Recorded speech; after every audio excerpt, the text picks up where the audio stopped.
Bonjour frères et sœurs, je vous retrouve en ce jeudi matin dans le silence de ce jour naissant pour notre partage quotidien de la parole de Dieu. Nous écoutons l'Évangile selon saint Marc au chapitre 12, les versets 28 à 34. En ce temps-là, un scribe s'avança vers Jésus pour lui demander: quel est le premier de tous les commandements? Jésus lui fit cette réponse: voici le premier. Écoute Israël, le Seigneur notre Dieu est l'unique Seigneur. Tu aimeras le Seigneur ton Dieu de tout ton cœur, de toute ton âme, de tout ton esprit et de toute ta force.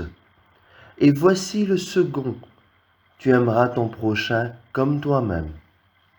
Et il n'y a pas de commandement plus grand que cela. Le scribe reprit: fort bien, maître, tu as dit vrai. Dieu est l'unique, et il n'y en a pas d'autre que lui. L'aimer de tout son cœur, de toute son intelligence, de toute sa force, et aimer son prochain comme soi-même, vaut mieux que toute offrande d'holocauste et de sacrifice. Jésus, voyant qu'il avait fait une remarque judicieuse, lui dit: tu n'es pas loin du royaume de Dieu. Et personne n'osait plus l'interroger. Acclamons la parole de Dieu.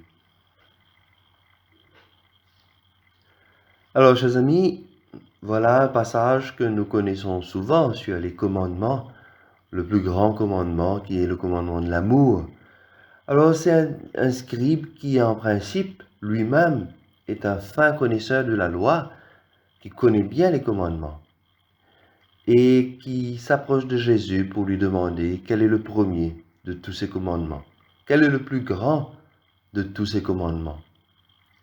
Cette question peut nous sembler étrange, mais pour les Juifs de l'époque, elle était tout à fait légitime. C'était même une question importante entre les rabbins de ce temps, car vous savez qu'on avait recensé jusqu'à 630 préceptes, 630 lois dans l'Ancien Testament. Ces lois qui sont dérivées à partir des 10 commandements, et que aujourd'hui Jésus ramène à deux seulement: l'amour de Dieu et l'amour du prochain.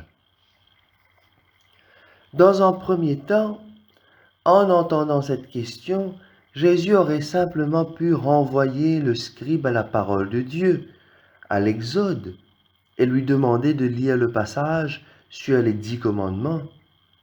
Mais au lieu de cela, Jésus cite un passage du Deutéronome, au chapitre 6, qui commence par « Écoute Israël », en hébreu « Shema Israël ».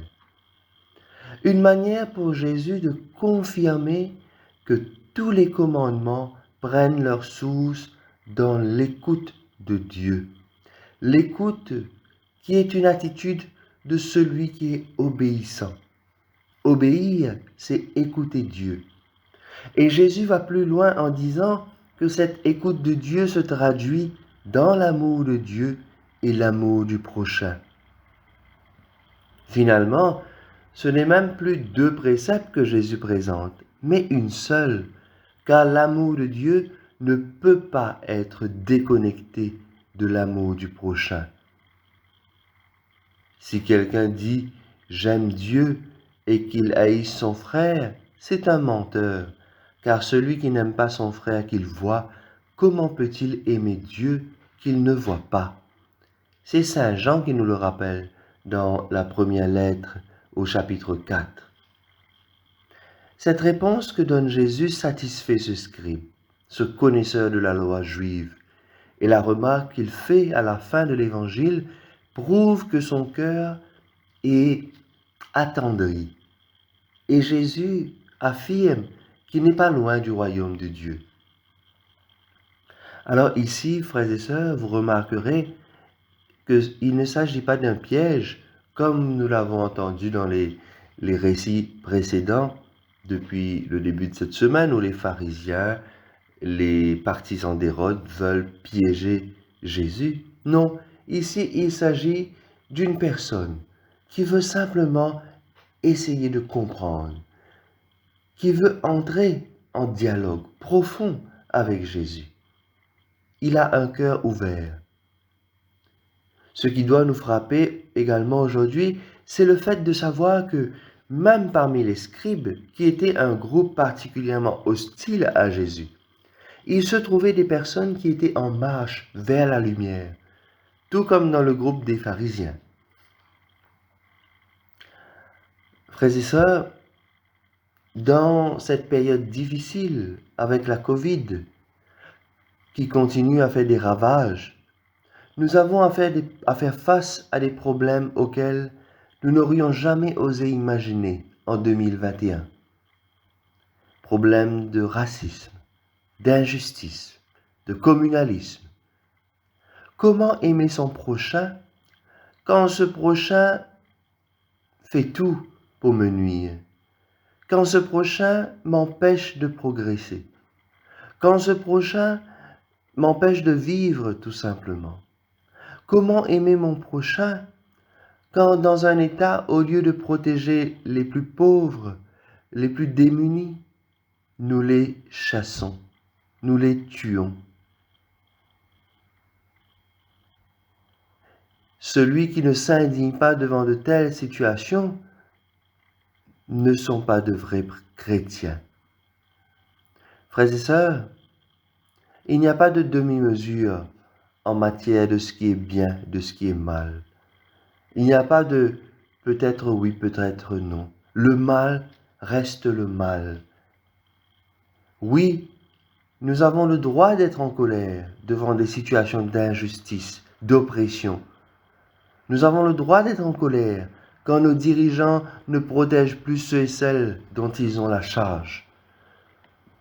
Mais notre colère ne doit pas se transformer en haine, car le danger serait de catégoriser les personnes. Comme dans le groupe des scribes ou des pharisiens, il y avait des personnes ouvertes, marchant vers la lumière. Il y en a encore aujourd'hui, ce genre de personnes, même si elles sont différentes de nous. Alors c'est à nous de faire la différence. L'amour du prochain, frères et sœurs, s'exprime fortement dans les situations difficiles. L'amour du prochain, c'est de pouvoir se soulever et de dire que nous ne sommes pas d'accord quand un innocent est tué à cause de la couleur de sa peau, de son origine, peu importe s'il est blanc, noir, chinois ou hispanique. L'amour du prochain, c'est de pouvoir dire oui, je t'aime, même si tu es différent de moi, même si tu ne partages pas les mêmes opinions que moi. Alors, frères et sœurs, prions pour que règne dans notre cœur l'amour de Dieu et l'amour du prochain. Amen.